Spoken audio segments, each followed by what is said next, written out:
January. Hope everybody had a nice new year and everybody was safe from the storm yesterday. We do have a long agenda that's posted, but we're going to try to shorten it because we have a short amount of time. And the most important thing on our agenda this evening is the letter campaign. I know it's something we've been talking about for months, and we just want to solidify this so we can finally get something up and posted to our website. So there were two documents that were shared with the board and the administration. I don't know if we want to read them out loud and so the public can hear them and then we can talk about them. That's fine. Is that? Yeah, just so you know that, yeah, there was three documents that were shared, but two was the same document. One was a PDF and one was a Word. And then, Ms. Zelinsky went ahead and uploaded the one that, Mr. Monroe and I worked on to see, and we could see which direction we want to go. Sure. Ms. Ratner, did you want to start? Sure. So this was one that sort of initially came about in August, and then what I did is sort of took what we had looked at in, I believe it was September. I think it was October. I had to go back. And try to sort of combine it. But it says, dear insert name of legislator, my name is insert name. I don't know why I'm doing this. And I am a resident of Monroe Township, New Jersey. I kindly request that you support the immediate design and implementation of a new school funding formula, which will more equitably distribute school aid to all districts, including the Monroe Township School District and TSD. Here are some important facts to support my request. The current school funding formula, SFRA, is over 15 years old and does not take current demographics and mandated programs into account. Monroe currently receives $0, which is bolded, dollars in equalization aid. Monroe Township School District receives a very small amount of approximately $1,000 per student annually. This significant tax burden is levied on a community with hardworking families and approximately 1/3 senior citizens, many of whom lived on a fixed income. In 2022, there was a proposal by legislators to create a school funding task force known as A3578 S354. This task force would review and redesign the school funding formula to provide school districts with a fair and equitable allocation of aid to address these current issues. However, no movement has been made on this legislation in over a year, and our students, staff members, and community continue to be negatively affected by this unfair formula. Due to the lack of funding over several years, the Monroe Township School District faces enormous challenges in accommodating increased student enrollment growth while maintaining aged facilities. In spring 2023, our district was allotted $1 million in the 2023 final state budget for infrastructure improvements at Applegarth Elementary School. While Monroe Township is thankful for this money, it is far below the estimated cost of improvements needed to meet the operational and safety needs of our rapidly expanding and diverse learning community. Our most recent urgent needs have included HVAC system replacements, boiler replacements, ADA renovations, window replacements, and a roof replacement. The minimal annual state aid we receive has made it impossible for our district to handle these critical repairs within our operating budget. It is unfair to continue placing this heavy financial burden on taxpayers who are already paying for approximately 85% of the district's educational costs. Therefore, I ask you to pass the school funding task force legislation and make the creation of an equitable school funding formula a priority. Thank you for your attention to this critical issue. Sincerely, insert your name. Okay. So that was a pretty comprehensive letter that kind of addressed the school funding formula and the impacts that it's had on us. And then Dr. Chanley, sorry, and Mr. Monroe, you also wrote a letter. Right. So let's go through this one and then we'll see how we can kind of mesh. And I think I have a really good idea how they could mesh, just. Yeah, so, and it will be a little redundant, but that's good, you know, that's the idea. But I like how you like right from your list of issues. offered a lot of specificity. So here we go. So apologies in advance for the redundancy. Dear Target, in spring 2023, the Monroe Township School District was notified that budget resolution number 924 appropriating $1 million to the Monroe Township School District for infrastructure improvements at the Applegarth Elementary School was included in the final budget signed by Governor Murphy.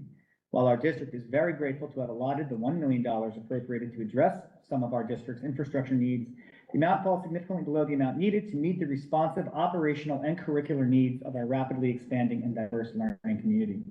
The scope of our school district's needs expands beyond the Applegarth Elementary School and has been magnified by the rapid growth and development of the Monroe Township learning community. As a result, we are advocating for increased financial support from our local government leaders. Currently, our district's emergent infrastructure needs include, but are not limited to, the Applegarth Elementary School ADA toilet renovations, Monroe Township Middle School HVAC systems, boiler replacement, ADA toilet room, I'm paraphrasing, partial window replacement at the middle school, and then at the high school, stadium bleachers, storage, and team rooms.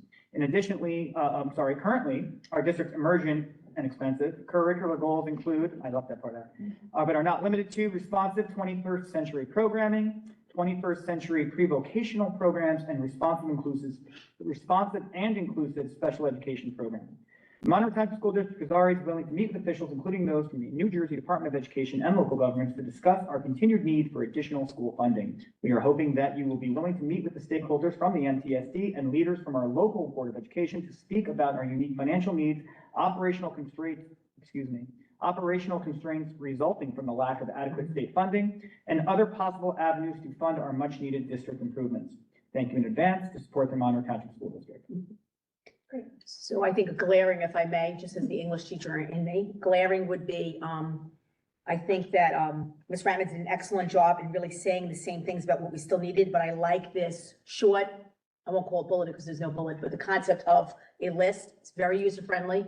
We want when someone reads this to have it very user-friendly. However, where we were lacking, and I think she had a strength, is the some important facts regarding the current funding formula, which she also did in, we won't call it bullet, but list form. I would want it to look the same, of course. But I think what we should do is take the second paragraph, find a way to incorporate it into the letter, and then due to the lack of funding of several years, that's actually referenced in the first paragraph.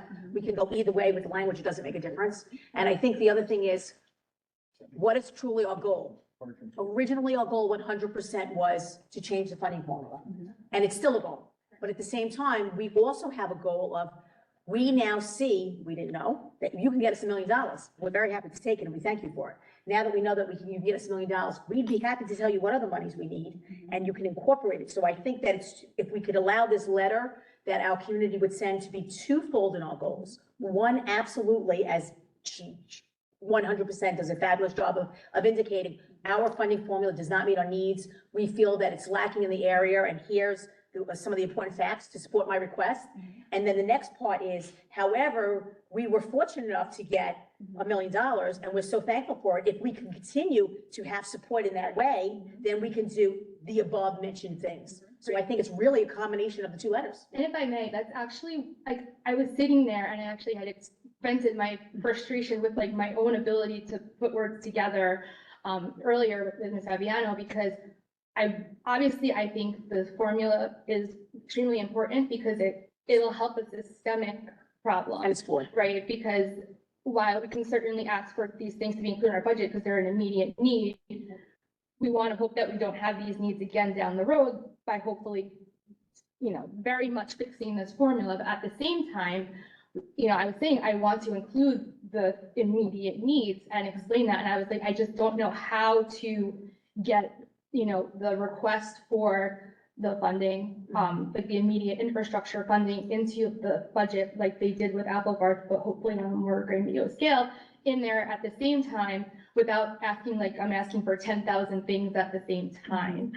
So that's why I'd put what those needs were, and how we're hoping we can find a way to make it work, but I wasn't really sure where to go from there. So like I said, I agree, if we can get both of them into that letter, I think that's definitely. And I think it's very doable. We could take out, we could look at it from a standpoint of something being wordy, because people don't want to, and they're politicians. Nobody wants to work. And they're politicians. It's just the way I would look at it, or a cover letter. And if you're comfortable with it, we can get it done ASAP and zap. We can look at it. And now that we have the thank you, we appreciate it being a word, not just PDF, because it makes it much easier to copy and paste.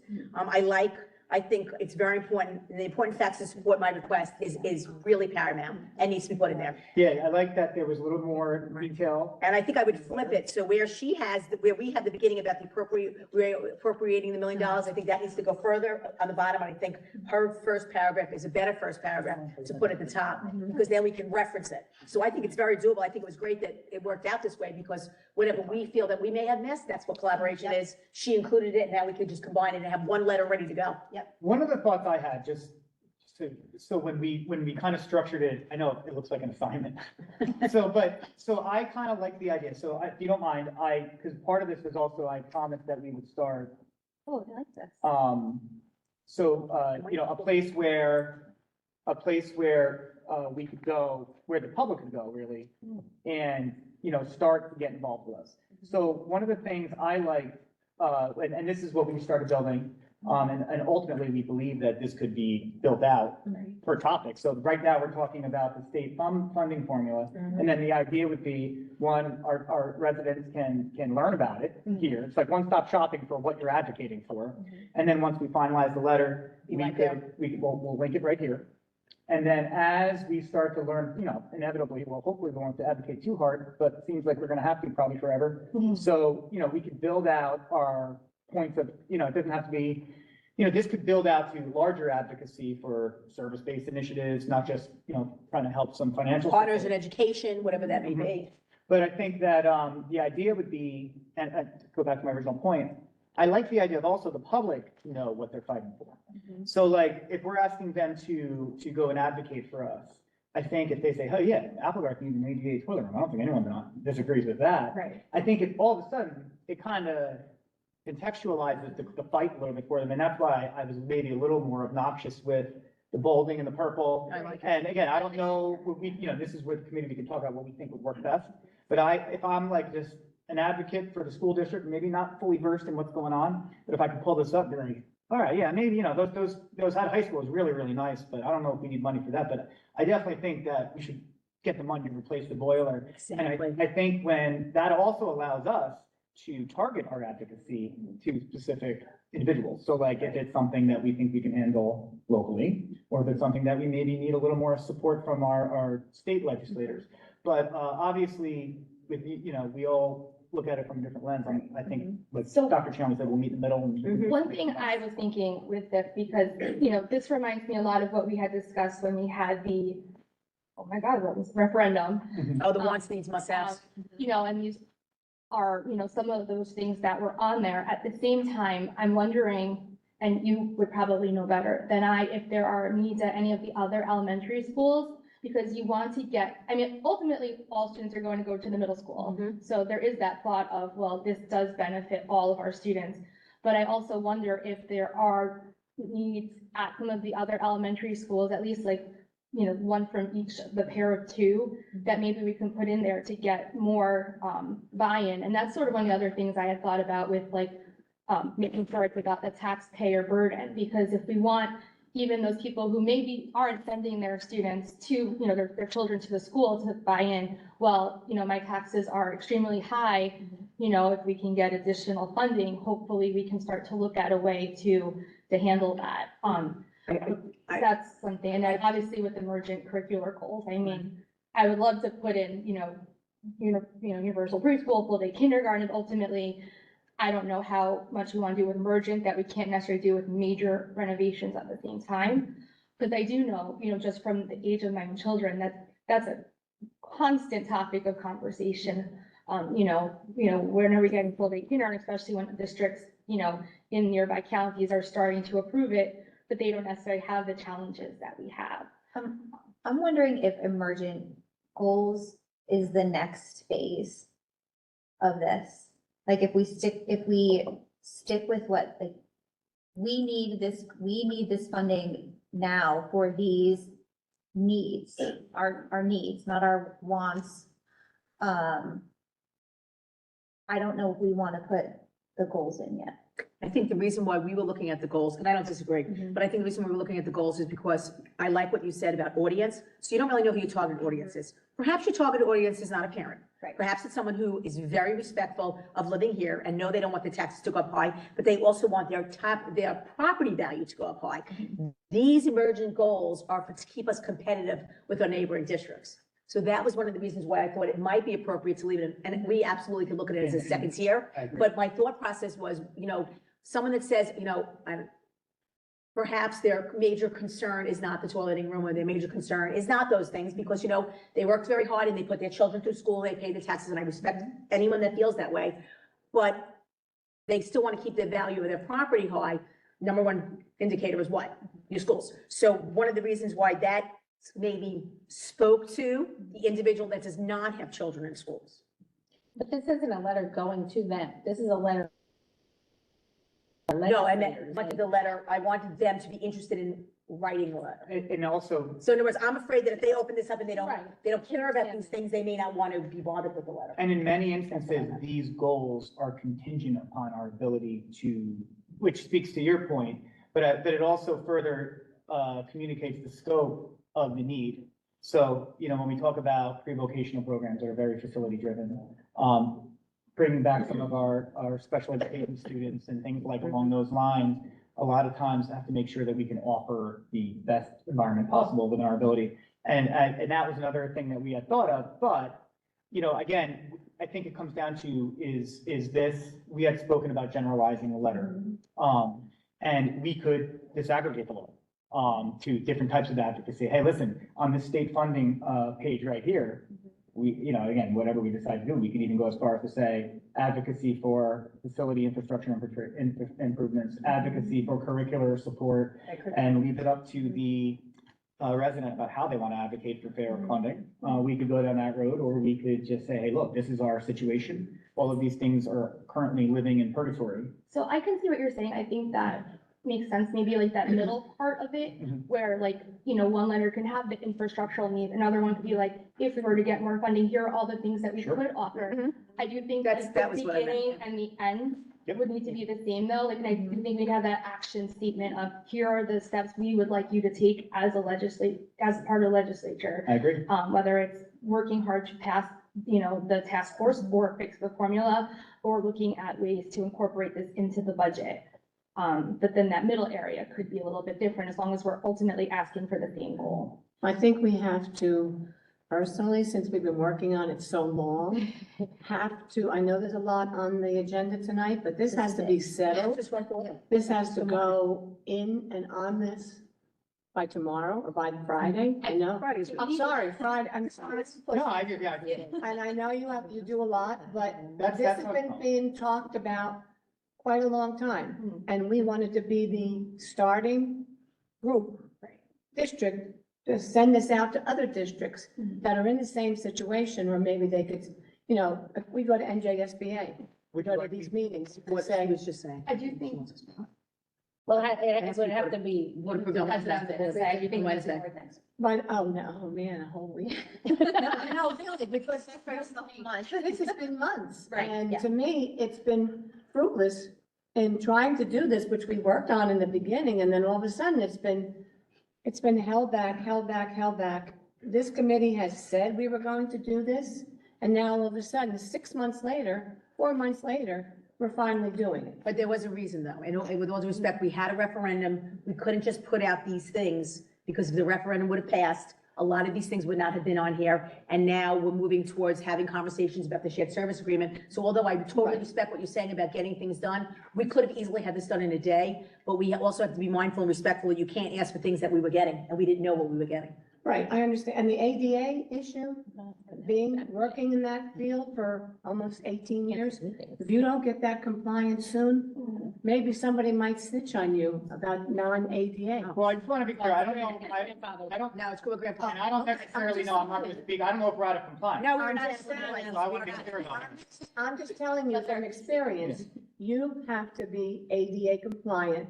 And there's a big group of parents here that in this town that, I mean, I want to see that ADA compliant. Everything for these children should be taken care of. Sure. Your grandfather, great. Let's put that in there because people that maybe have a child that has a disability or, you know, I Wish we could try. intellectual disability is what they call them now, So, needs this. We've got to get it in there. so just to move it forward, We have to move it forward. everyone's amenable to it, do you think perhaps like it can be combined and then perhaps the committee can take a look at the draft to be by email?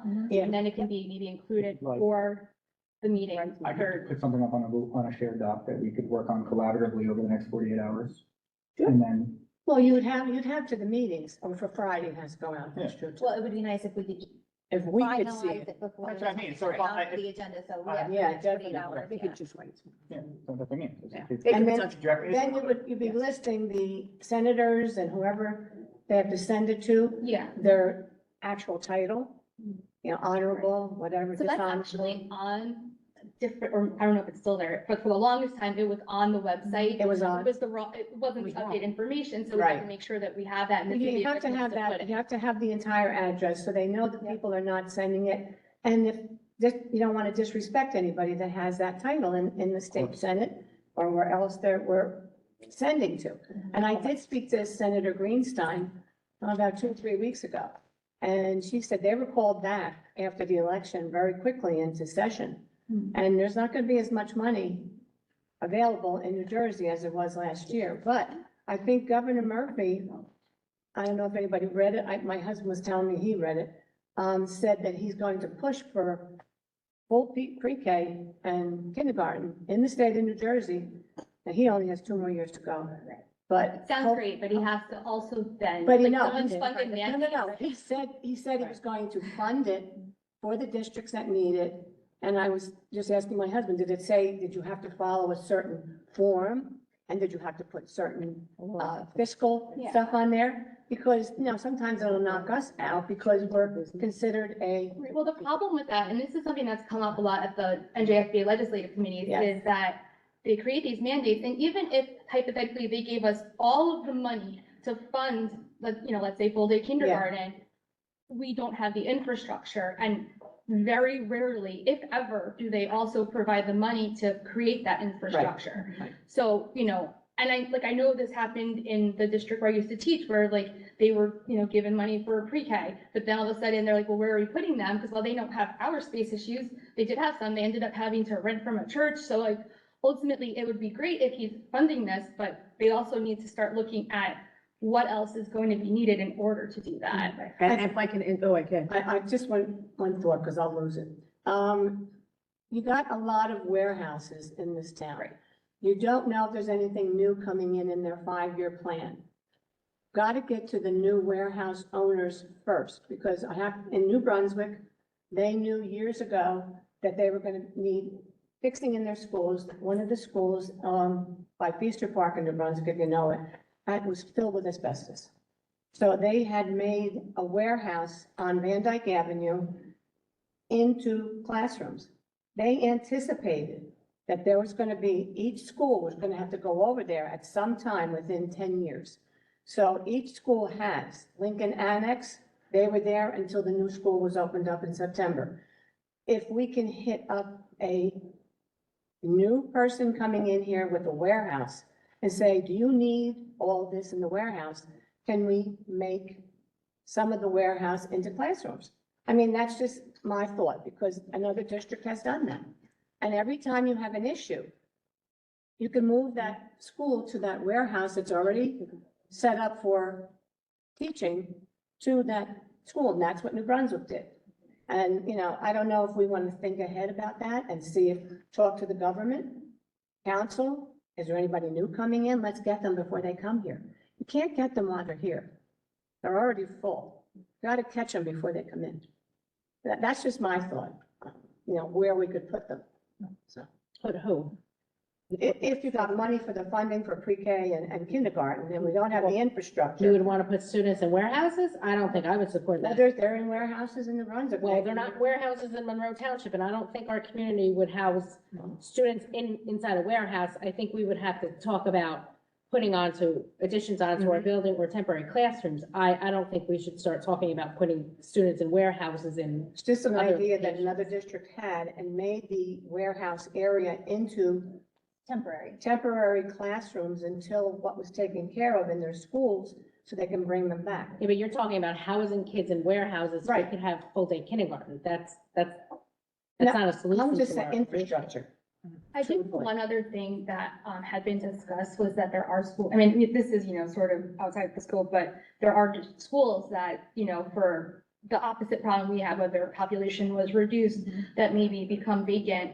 That, I believe it was Sayreville, which leased one of the Old Bridge schools for Yes. several years, with the option that if Old Bridge did not need that to, to either continue the lease or to purchase it. I don't know if there's any school buildings in the area, but again, that all costs money. So it all You comes have to back watch too right now, your Catholic school closings is another thing that you can also jump on. Because I know North Brunswick leased, Our Lady of Lourdes in Milltown for 3 or 4 years and had their pre-K in there. And then when they were able to, change the middle school structure to put 3 different things in it, they moved them out. So if you look for a Catholic school that has been closed, and quite a few have been closed, you could see, maybe you could use that facility. So I don't think there's any in Monroe Township No. or. it wouldn't have to be Monroe, it's North Brunswick, we use Milltowns. But so 2 things going on. So first, let me just let you know that I had directed a Director of Human Resources, Ms. Christie, to reach out or to find an individual at the state level to find out, we think it's great that you're funding pre-K. Can you help us fund pre-K? Can you help us fund kindergarten? She has gotten nowhere. There is no one reaching back out. There is no avenue to try and get that assistance. That's the first thing. The second thing is we do not have full-time kindergarten, but we do have, a program here that for those that want to pay, and we know it costs money, but we do provide the wraparound, for lack of a better term, which is what it was years ago, wraparound. So we do have that. And it is an excellent program. It is an Like, my excellent kids program. went It's through it. academic in nature, and it has the social and emotional program and growth so that we prepare our children. I think that would be a priority that we would want to do more than, when I think of the concept of warehouses, we are very fortunate that we are a very different district than New Brunswick or North Brunswick. We're a very different district, and our needs and our desires are very different. So location-wise, to take our children, I mean, I'm working on just getting special education programs that are on Mill Lake side back on Applegate. So better yet, I couldn't imagine, even if there was a place to rent in another town, putting our kids on a bus for that long. So that is not something, unless the board, of course, directed me in that direction, that would not be my recommendation, only because of location.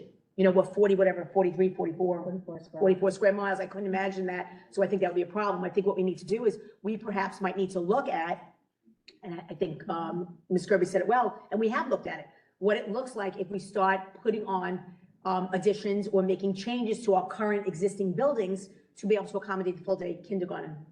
But right now, funding-wise, there would be no additional monies. That doesn't mean monies won't come up in the future. But that's where this letter. That's why and this letter, right. campaign This is our, ties this it back is to the letter. this is our starting point. Exactly, The letter will be done by tomorrow.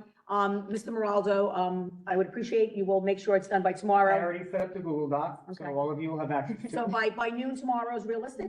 I'll start tooling around with it tonight, and then I just don't want to get too far, Right. before you guys get eyes on it. Yeah, and we could just look at it and make sure all of the content is there, because both content is excellent. And this way it could be all done and be board approved on Wednesday. Perfect. Okay? Just one other thing really quickly, Ms. Ratner, I don't know if you want to quickly just talk about the state budget hearing. Oh, Yeah, the website update, he kind of he went a little bit about Oh, it. sorry, did we want No, to? I just wanted to show Mr. Payne, because she did say she wanted to see some updates. And we have been doing a lot of updates. So we started with, because just for purposes of, Ms. Fabian,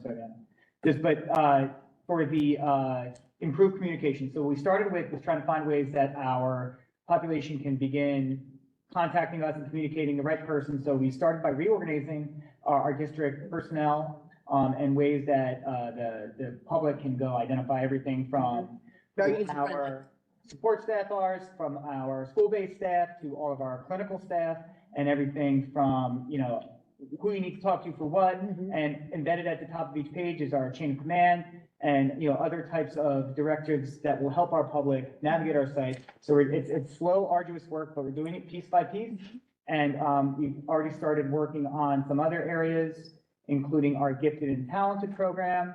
You can see that this is currently under construction as well, with all of our new programs that we spoke about at curriculum committee, and of course our advocacy page, and we're taking it literally tab by tab cleaning it up, making it consistent and a lot more easier to navigate. Mhm. So we'll continue to do that, stay consistent with our promise for a digital overhaul. So I know we're way over time. Yes. The only thing I And it can, looks great, by the way. Yeah, We're slowly but surely getting there. Yes, I looked through them. for the budget hearing, just because it's a bit time sensitive, Mhm. there's Senate committee budget hearings and Assembly committee budget hearings.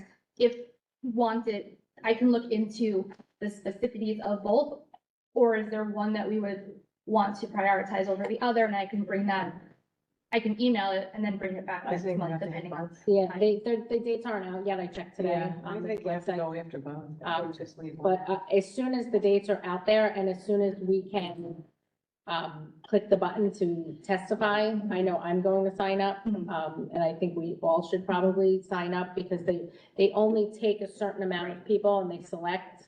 Last year, I know a lot of community members from Monroe signed up to testify and nobody got called. So The more if people you that can be interact. on top of that too, possibly, and I know I've been checking every week. I checked today before I came and it was still up there. It says 2024 budget hearing, whatever it's called, hearings. Mhm. And it says, click below, but then there's no live links yet. Okay. So I'm thinking coming. any day it'll probably come up. And I And can then reach we out should jump to on that. the governmental relations, because I work with them pretty well for the legislative committee. Yeah. To see if maybe they have any updates on when the dates would be, that, like, from an insider view that we don't have. Sure. Yeah. That's it. Thank you. Great. Thank you so much, Thank you. everybody. We have one.